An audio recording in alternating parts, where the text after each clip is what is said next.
Berarti dari tanggal 29 sampai tanggal 4 Januari, posisi handphone dari abang itu mati atau? Aktif dong. Aktif Karena terus, saya oke. sebelum berangkat saya beli paket roaming.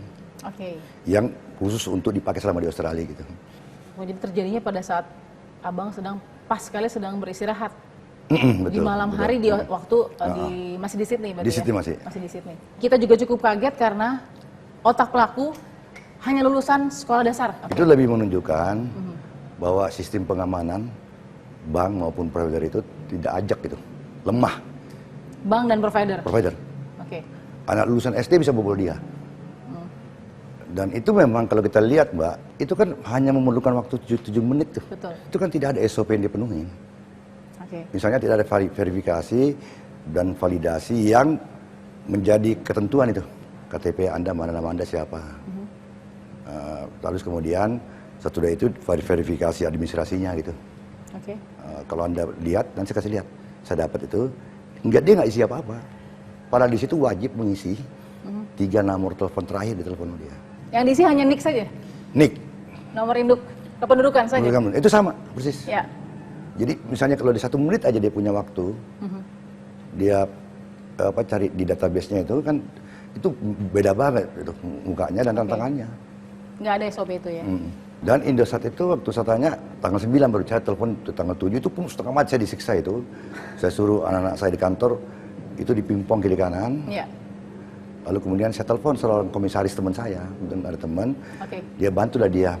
Kemudian tanggal 8 diberitahu bahwa ada orang ngambil. Ya. Terus pertanggungjawabannya gimana? Nanti kami kirimin surat resmi gitu. Itu bisa dipakai untuk kasih bank gitu. Oke. Jadi tanggung jawabnya sampai di situ. Oke. Apa yang abang lakukan? Paling tidak dorongan apa yang abang lakukan agar CCTV itu bisa viral pada saat itu? Saya ingin tahu. Itu juga susah loh minta itu tadinya. Saya boleh foto nggak? Bagian legalnya ngomong, jangan Pak. Kenapa? Ini privasinya harus dilindungi Pak. Bentar. Ini siapa ini? Itu dia Pak, yang bobol kartu Bapak. Lu mau lindungi dia, nggak lindungi saya. Wow. Boleh saya klarifikasi nggak jumlah total kerugian abang sebenarnya berapa?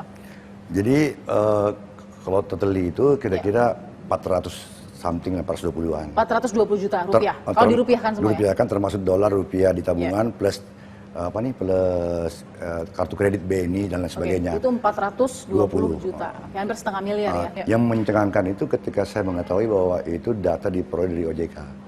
Slik OJK? Slik OJK. Oke.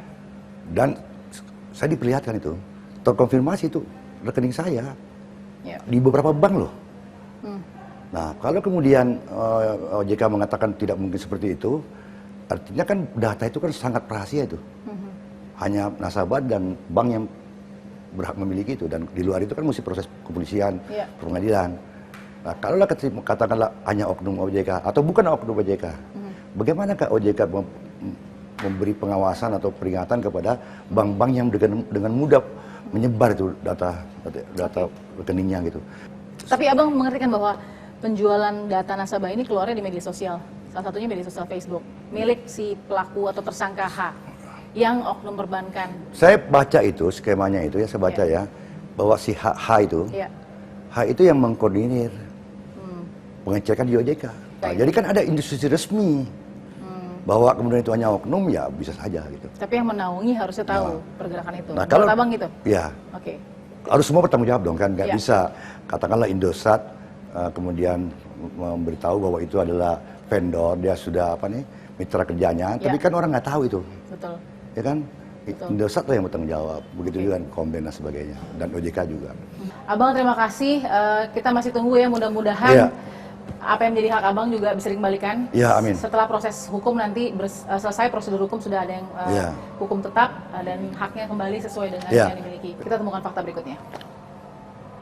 Setelah kasus pembobolan rekening dan kartu kredit terkuak, menimbulkan pertanyaan di benak kita. Masih amankah setiap warga negara Indonesia dalam hal perlindungan data-data pribadinya jika bisa diperjualbelikan oleh oknum-oknum yang tidak bertanggung jawab hingga detik ini? Dunia perbankan yang kita percayakan memiliki data-data pribadi kita untuk dimanfaatkan sesuai keperuntukannya bisa berbalik merugikan nasabah jika jatuh di tangan para sindikat jahat. Dunia digital juga membuat rentan sistem keamanan di negeri ini.